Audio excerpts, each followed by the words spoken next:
Muitos não acreditaram que o Morro dos Ventos Uivantes pudesse ser escrito por uma mulher, afinal, uma mulher não teria aqueles pensamentos obscuros. Mas temos sim. Oi, eu sou a Cláudia e esse é o canal Velejando por Livros, e hoje vamos falar sobre um dos maiores clássicos da literatura inglesa, O Morro dos Ventos Uivantes, de Emily Brontë.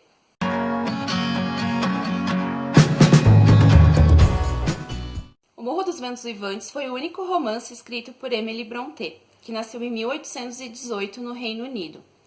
Talvez só tenha dado tempo para ela escrever um livro, pois ela teve uma morte prematura aos 30 anos vítima de tuberculose. Apesar de só ter publicado um romance, a Emily escreveu diversos poemas ao lado de suas irmãs que também eram escritoras, Anne e Charlotte Brontë. A Charlotte que inclusive escreveu outro romance super conhecido, Jane Eyre. As três irmãs utilizavam pseudônimos que poderiam ser masculinos para poderem publicar suas obras, ou seja, nome sem gênero, que quando as pessoas liam, atribuíam a um homem. Então, Charlotte era Currer Bell, Anne era Acton Bell e Emily era Ellis Bell. E elas faziam isso por causa do preconceito que as autoras enfrentavam no século XIX. A própria Charlotte teria escrito numa carta que elas resolveram utilizar esses pseudônimos porque a sociedade não aceitava muito bem o padrão de pensamento que elas tinham. As coisas que elas escreviam e pensavam não eram consideradas femininas para a época. Então elas sabiam que elas iriam sofrer preconceito se utilizassem os seus nomes verdadeiros. E realmente elas estavam certas, porque quando veio a público que Ellis Bell, na verdade, era Emily Brontë, muitos não acreditaram que ela fosse capaz de escrever O Morro dos Ventos Uivantes, uma obra cheia de terror psicológico, essa trama densa. Afinal, a Emily era muito tímida, ela gostava muito de ficar em casa, só com os seus próprios pensamentos. Porém, eu acredito que as pessoas mais quietas são as que tenham as mentes mais barulhentas. E essas mentes são altamente capazes de produzir um romance cheio de tragédias e personagens ambiciosos e vingativos. A obra foi tão inovadora para a época que ela recebeu diversas críticas negativas. Ela não foi muito bem compreendida pelo público que ficava incomodado com a violência psicológica presente naqueles personagens. Hoje entendemos que os personagens apresentavam a sua pior forma devido ao que cada um deles passou. Aconteceram muitas coisas ruins que os deixaram ruins. No início da narrativa, até parece que a gente está sendo introduzido a uma história de terror. E esse prelúdio é fundamental para que a gente se situe na dramaticidade vivida por Heathcliff, o personagem principal, que nos é apresentado nessa introdução como um senhor dono de duas propriedades localizadas próximas uma da outra, no interior de Gimmerton, na Inglaterra. Essas propriedades são a Granja Thrushcross e o Morro dos Ventos Uivantes, ou no original, Wuthering Heights. Eu só sei pronunciar isso por causa da música do Angra, que nem é do Angra, da Kate Bush. Nessa introdução, Nellie, a governanta, conta a história de Heathcliff e dos proprietários originais dessas duas propriedades para um locatário da granja, pois o Heathcliff estava então morando no Morro dos Ventos Uivantes e alugando a granja. Então nós conhecemos o Heathcliff criança e vemos o desenrolar da sua história. O Morro dos Ventos Uivantes pertencia originalmente à família Earnshaw. Um dia, o Sr. Earnshaw saiu em uma viagem e voltou com um menino, aparentemente de origem cigana, que ele havia encontrado vagando pelas ruas e resolveu levá-lo para casa, resolveu adotar o menino.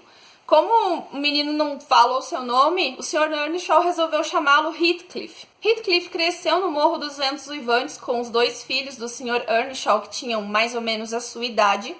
O Hindley, que o detestava, o maltratou a vida inteira, pois tinha ciúme do pai.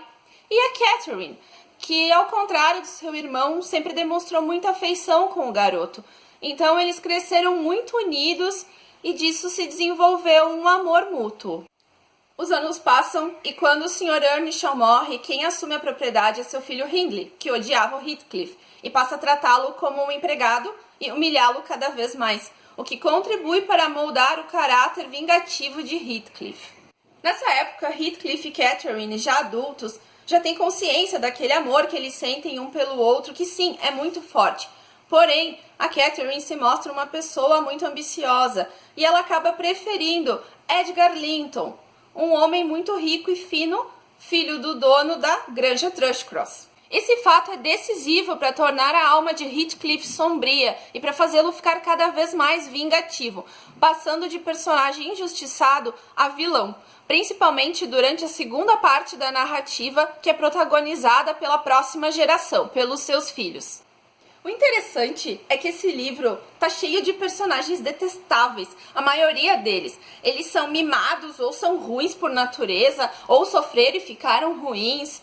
E chegou numa parte que eu não tinha apego a nenhum personagem, mas eu tinha muito apego à história e eu não conseguia parar de ler, porque a trama é muito bem construída, deixa todas as pontas amarradas e cheia de reviravoltas também. E claro, alguns personagens a gente acaba entendendo tudo que eles passaram, começa a ter uma certa simpatia e entende que na verdade eles são seres humanos, como nós. E esse é um dos motivos que eu considero esse um dos melhores livros que eu já li na minha vida e também um dos meus preferidos. Quando a gente termina de ler o livro, a gente entende por que ele é tão cultuado até os dias de hoje e por que ele é tão importante para a literatura mundial, um clássico absoluto.